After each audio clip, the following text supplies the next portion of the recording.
हम लेते हैं सभी समझ क्षेत्रमिति और आयतन के और परिमाप के सूत्र वो कैसे निकले। सबसे पहले हम लेते हैं आयत। शुरुआत हम सबसे छोटे से छोटे लेवल से करते हैं आयत, जिसे हम इंग्लिश में रेक्टेंगल बोलते हैं। आयत जिसकी आमने सामने की भुजाएं बराबर होती है और प्रत्येक कोण 90 डिग्री का होता है। अब देखना, सबसे पहले मैं आयत में लूं परिमाप। ये एक शब्द है परिमाप, इसका अर्थ क्या होता है? इसका ही एक और नाम है परिमिति। परिमाप और परिमिति का मतलब क्या है? देखो, परि यानी चारों ओर, माप यानी मापना, परि यानी चारों ओर, मिति यानी मापना। तो देखना, आपने देखा होगा खेत के चारों ओर बाड़ करते हैं, तार बंदनी करते हैं। उसके अलावा औरतें ओढ़नी के चारों ओर फीत लगाती है, या फिर चुन्नी के चारों ओर बोट लगाती है, या दरी के चारों ओर बोट लगाती है, या फिर आप सुबह सुबह स्कूल के मैदान के चारों ओर चक्कर लगाते हैं। वो सब क्या है? परिमाप। परिमाप का मतलब चारों ओर है।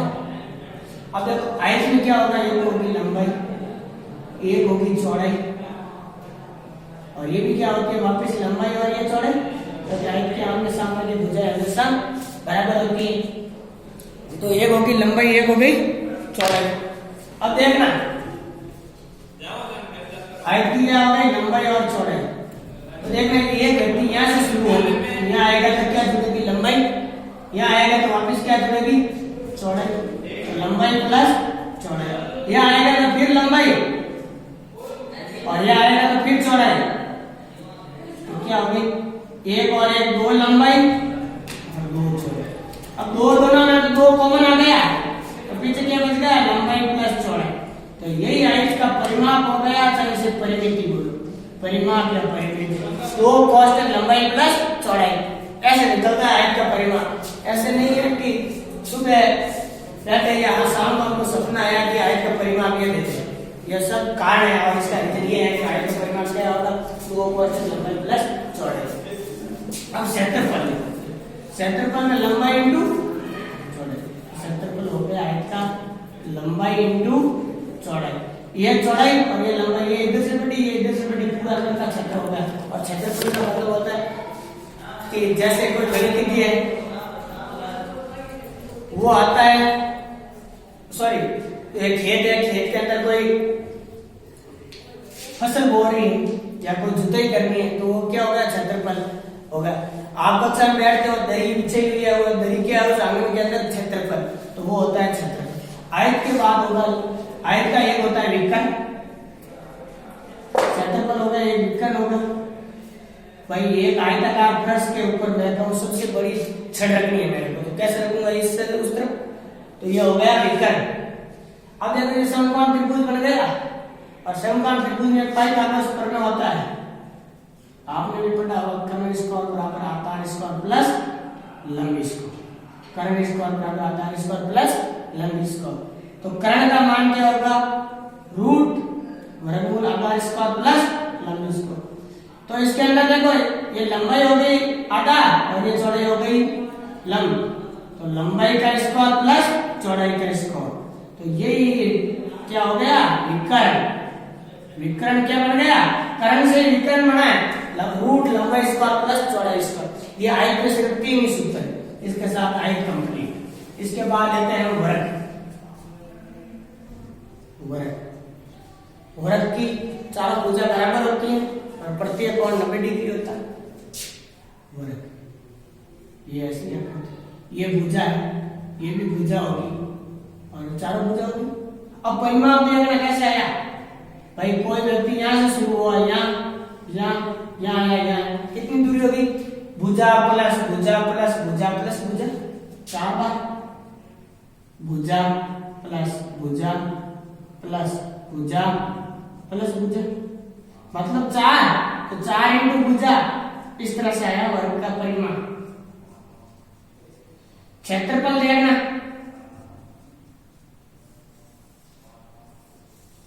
क्षेत्रफल ये भुजा इधर से, ये इधर से, तो भुजा इंटू भुजा, और इसे हम कह सकते हैं भुजा स्क्वायर भी कह सकते हैं। ये क्षेत्रफल। और विकर्ण देखना, ये होता है, तो स्क्वायर बराबर आधार स्क्वायर प्लस लंब स्क्वायर। तो कर्ण स्क्वायर का क्या होगा, कर्ण का होता है रूट आधार स्क्वायर प्लस लंब स्क्वायर, लेकिन इसमें ये भी भुजा ये भी भुजा है, तो इसका भी भुजा स्क्वायर प्लस भुजा स्क्वायर, तो कितना हो गया रूट 2 भुजा स्क्वायर का वर्गमूल भुजा, तो रूट 2 इंटू भुजा, ये हो गया इसका विकल्प और इनके साथ वर्ग समान। अब वर्त को देखना, बड़े ध्यान से देखना, ये इसकी त्रिज्या है वर्त, और पूरा होता है उसे व्यास बोलते हैं। ये पूरा क्या गया इसका व्यास हो गया। और वर्त के चारों ओर में एक चक्कर लगाने में आपको पता है 360 डिग्री कोण बनते हैं। पिछले वाले त्रिकोणमिति की वीडियो में मैंने बताया कि पाई का एक और मान होता है 180 डिग्री। तो देखो ये त्रिज्या इसके चारों में एक चक्कर लगाते तो उसे परिधि बोलते हैं। चारों एक आप स्कूल के मैदान में चारों और एक चक्कर लगाता तो वो होता है वर्त की परिधि। तो ये भी एक परिधि होगी, चारों में एक चक्कर। तो परिधि आपने कितना चक्कर लगाया, पूरा चक्कर, तो पूरा चक्कर कितना का हो गया 360 डिग्री। तो पाई का मान 180 है, तो 2 पाई का मान 360 डिग्री, तो इसी 360 डिग्री के लिए हम 2 पाई बोलते हैं। और चक्कर कौन लगा रहा, त्रिज्या आर, तो हो गया 2 पाई आर, इसीलिए वर्ग की परिधि हो गई 2 पाई आर। उसके बाद क्षेत्रफल, अब देखना ये त्रिज्या है, ये त्रिज्या, ये यहां से यहां तक आई, ये पूरा क्षेत्र इसने अंडरलाइन कर दिया। दूसरी यहां से यहां तक आई, इसने पूरा क्षेत्र ले लिया। तो प्रत्येक त्रिज्या कितना कौन बनेगी 180, तो 180 के लिए कहते हैं पाई। त्रिज्या कितनी है 2, तो आर इंटू आर, तो पाई आर स्क्वायर, इसीलिए इसका क्षेत्रफल हो गया पाई आर स्क्वायर। अब लेते हैं अर्धवर्त, ये तो पूरा वर्त है। अर्धवर्त, अर्ध यानी आधा वर्त, ये केंद्र हो गया, ये त्रिज्या हो गई। अब इसकी परिधि देखना, अर्धवर्त की परिधि पूरा मान 360 डिग्री होगा, तो आधा कितना होगा 180 पाई, और चक्कर कौन लगा रहा आर, तो ये परिधि होती है पाई आर, सिर्फ पाई आर। अब इसका परिमाप भी होता है, वर्त की परिधि और परिमाप एक ही है, लेकिन इसका अलग अलग होगा। परिधि तो ये हो जाएगी, परिमाप का मतलब होता है चारों ओर, लेकिन यहां से यहां आने के बाद ये भी तो एक होगा, इसलिए परिमाप होगा। तो परिधि तो हो गई इसकी पाई आर, और इसके अंदर परिमाप ये जुड़ेगा आर आर 2r, तो पाई आर प्लस 2r, परिमाप का सूत्र होगा पाई आर प्लस 2r। क्षेत्रफल उसका होता है पाई आर स्क्वायर, इसका हो जाएगा पाई आर स्क्वायर बटा 2।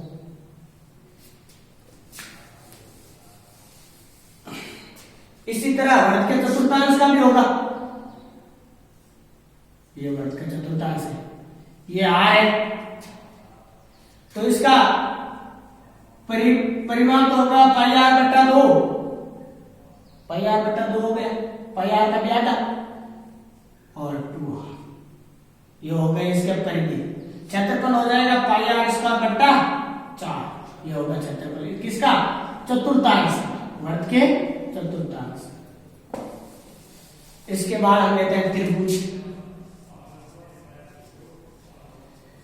त्रिभुज कोणों के आधार पर 3 प्रकार के होते हैं, समकोण त्रिभुज, न्यूनकोण त्रिभुज, अधिकोण त्रिभुज। भुजाओं के आधार पर भी 3 प्रकार के होते हैं, समबाहु, विषमबाहु और समद्विबाहु। तो सबसे पहले हम लेते हैं समकोण त्रिभुज का क्षेत्रफल।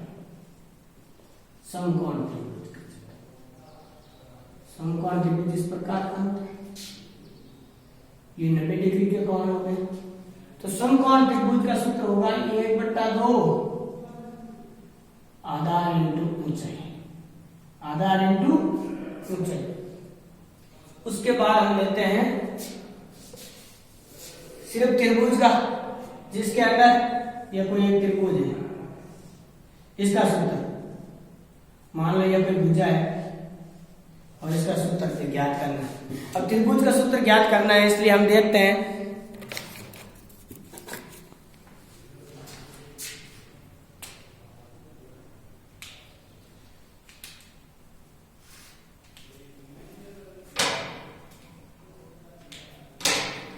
त्रिभुज का सूत्र ज्ञात करना करना है। जो तीनों भुजा है, मान लो कोई अलग अलग भुजा है, तीनों समान नहीं, एक भी भुजा।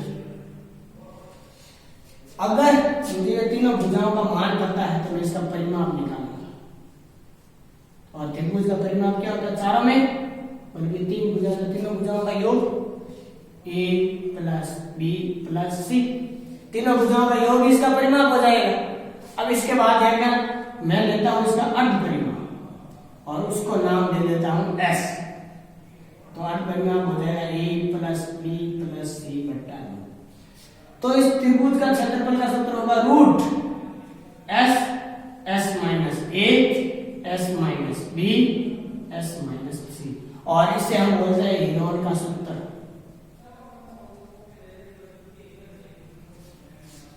अब मैं लेता हूं समबाहु त्रिभुज और समद्विबाहु त्रिभुज। ध्यान से देखना कैसे सूत्र आता है। समबाहु त्रिभुज, सबसे पहले लेता हूं मैं समबाहु त्रिभुज। समबाहु त्रिभुज किसे कहते हैं? जिसकी तीनों भुजाएं बराबर और प्रत्येक कोण 60 डिग्री हो और बराबर। अब देखो समबाहु त्रिभुज, मैंने इसके पीछे एक लाइन खींची, तो इसे दो बराबर भागों में बांटे तो ये होगा ए बट्टा दो, आधा हो जाएगा। अब मैं इस त्रिभुज की ऊंचाई ज्ञात करूं तो देखना, ऊंचाई ज्ञात करनी है, ये दे रखा है और आधार दे रखा है। तो भाई पाइथागोरस प्रमेय क्या कहता है? ऊंचाई क्या हो गई? लंब। पाइथागोरस प्रमेय कहता है कर्ण स्क्वायर बराबर आधार स्क्वायर प्लस लंब स्क्वायर। अब मुझे लंब स्क्वायर ज्ञात करना है तो कर्ण स्क्वायर माइनस आधार स्क्वायर को फिर प्रक्षांतरण करेंगे तो माइनस में। अब कर्ण का मान है ए स्क्वायर माइनस ए बट्टा दो, आधार का मान है ए बट्टा दो, इसका स्क्वायर। अब एक का स्क्वायर ए स्क्वायर और इसका हो जाएगा ए स्क्वायर, दो का स्क्वायर 4। इसके नीचे कुछ नहीं है तो एक लिखेंगे, दोनों का एलसीएम 4 में एक का भाग 4 बार, 4 को इसे गुणा किया 4 ए स्क्वायर माइनस 4 में से एक गया 3 ए स्क्वायर, तो 3 बटा 4 ए स्क्वायर। ये क्या आ गई? ये आ गया इसका ऊंचाई, ऊंचाई का स्क्वायर आया है तो ऊंचाई क्या होगी? ऊंचाई इसका वर्गमूल होगा, तो इसका वर्गमूल √3 का होगा √3, 4 का वर्गमूल 2 और इसका हो जाएगा 1। ये क्या है? भुजा। अब मुझे इसका क्षेत्रफल का सूत्र आपको पता है क्या होता है? 1/2 आधार इंटू ऊंचाई। तो देखना 1/2 आधार कितना है? a, और ऊंचाई हमने अपनी निकाली है, कितनी है? 3/4 a square, 3/4 a, sorry 3/4 a, 3/2 √3/2, ये ऊंचाई आ गई √3/2 a। तो ऊपर क्या होगा? √3 a इंटू a स्क्वायर बटा 2 दूनी 4, तो √3/4 भुजा स्क्वायर। यही समबाहु त्रिभुज का क्षेत्रफल का सूत्र है। परिमाप याद करना, परिमाप मतलब चारों ओर ए, तो a प्लस a 3a या 3 इंटू भुजा, ये इसका समबाहु का क्षेत्रफल का सूत्र आ जाएगा, सॉरी परिमाप का सूत्र आ जाएगा। लाइट आ गई वापस। अब ज्ञात करते हैं हम समद्विबाहु त्रिभुज। समद्विबाहु त्रिभुज, ये समद्विबाहु त्रिभुज, ये दोनों समान भुजा है, इसको मैं बी से दूं, दोनों भुजा समान है। ये असमान भुजा है, इसमें ए से दो। वही पिछली बार की तरह इसकी ऊंचाई ज्ञात करनी है, तो ये समकोण का आधा हो जाएगा बराबर नीचे वाली भुजा का आधा। अब ऊंचाई के लिए वही लंब स्क्वायर बराबर कर्ण स्क्वायर माइनस आधार स्क्वायर, पाइथागोरस प्रमेय से निकाला था वही। तो अब देखना लंब स्क्वायर का मान क्या होगा? कर्ण स्क्वायर का मान है बी स्क्वायर और इसका है a बट्टा 2 का square, B square minus a square बट्टा 4। एलसीएम लिया, इसके नीचे कुछ नहीं है तो 1 4 का भाग 1 में 4 बार, 4 को 20 करके 4 B square minus a square. ये तो हो गया इसे स्क्वायर, इसका ये क्या? एलसीएम कितना आ जाएगा? देखना 4 का हो जाएगा 4 b square minus a square इसका रूट, और ये 4 का हो जाएगा 2, इसलिए पूरे रूट से बाहर, ये आगे इसकी ऊंचाई। अब मुझे ज्ञात करना है इसका क्षेत्रफल। तो क्षेत्रफल का आपको पता है 1/2 इंटू आधा इंटू ऊंचाई। 1/2 आधा कितना है अब a, और ऊंचाई कितनी होगी 4 b square minus a square बट्टा 2 दूनी 4, तो a/4 और b square minus a square, ये आ गया इसका क्षेत्रफल। और इसका परिमाप देखना b plus a, 2b plus a, या 2 इंटू समान भुजा प्लस असमान, इसका सूत्र है बस। इसमें a असमान भुजा और b समान भुजा। अब इसके अलावा देखना समकोण त्रिभुज तो हो गया। अब हम लेंगे घन घना मिलने वाले शंकु। इस बार नहीं लिखूंगा क्योंकि शंकु आपके 8, 9, 10 किसी के भी इस बार कोर्स में नहीं, इसलिए सबसे पहले लेता हूं मैं घन।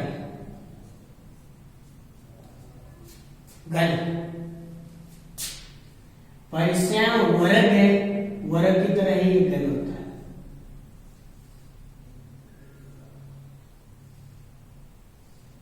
ये हो गया घन। वर्गाकार कोई रूम है तो वो घन है। घन में के अंदर सतह कितनी होती है, ये घन तो नहीं है, घनाभ कह सकते हैं, लेकिन घन और घनाभ में सेम सतह होती है। 1, 2, 3, 4, 5, 6, तो इसके अंदर सतह कितनी होगी, और सतह को ही फलक कहते हैं। सतह या फलक कितनी होगी 6। किनारे, ये किनारे ये है 1, 2, 3, 4, 5, 6, 7, 8, 9, 10, 11 और 12, ये बोर्ड के ऊपर वाला निकला, ये किनारे। तो किनारे कितने हो गए, किनारे 12, किनारे या कोण।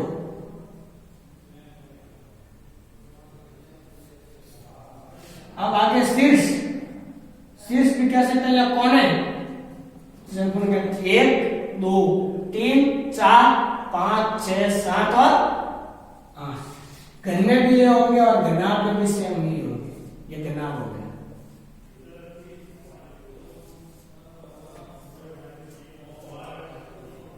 ये हो गया घनाभ। सम सतह फलक 6, कोण किनारे 12, शीर्ष या कोने 8, और सतह और फलक के अलावा इसे पृष्ठ भी बोलते हैं। अब देखना घन के अंदर देखना, घन में संपूर्ण पृष्ठीय क्षेत्रफल, संपूर्ण पृष्ठीय क्षेत्रफल, संपूर्ण पृष्ठीय क्षेत्रफल का मतलब होता है जो रूम है इसमें, तो कितने पृष्ठ है 1, 2, 3, 4, 5 और 6। वर्ग का सूत्र क्या होता है क्षेत्रफल का, भुजा स्क्वायर, तो इसका हो जाएगा 6 इंटू भुजा स्क्वायर, कि इसके अंदर 6 वर्ग बन रहे। अब इसका वक्र पृष्ठ,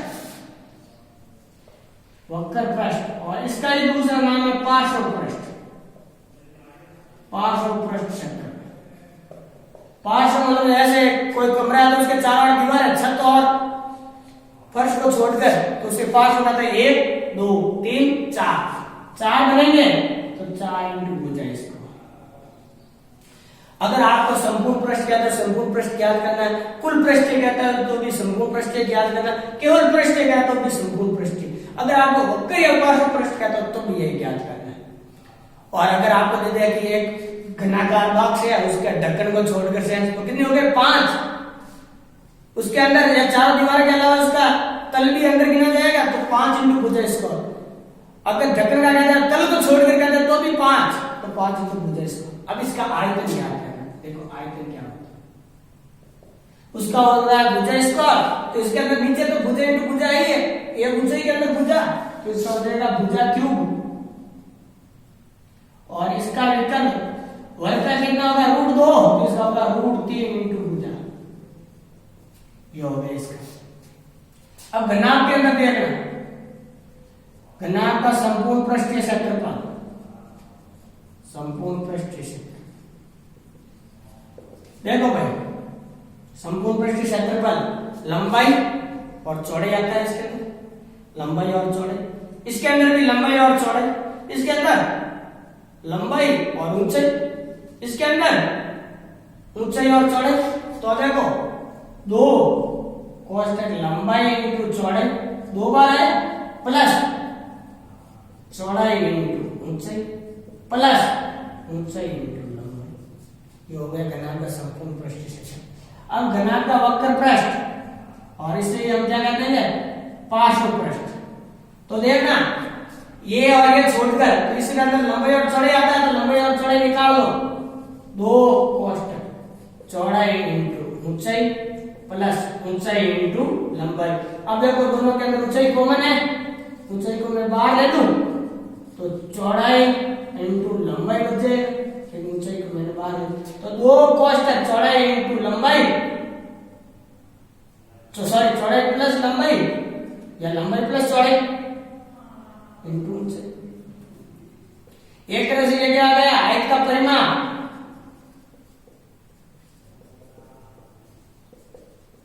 इंटू ऊंचाई, ये हो गया इसका वक्र पृष्ठ। अब आयतन क्षेत्रफल क्या होता है आयत का लंबाई इंटू चौड़ाई, तो इसका हो जाएगा लंबाई इंटू चौड़ाई इंटू ऊंचाई।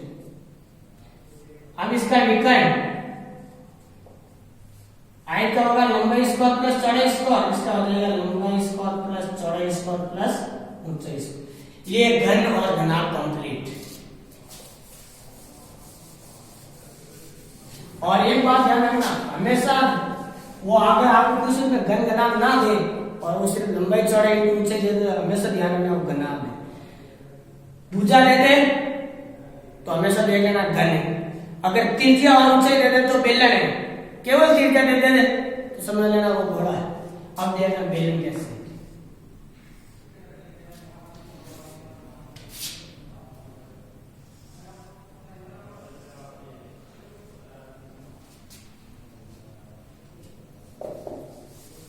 बेलन देखो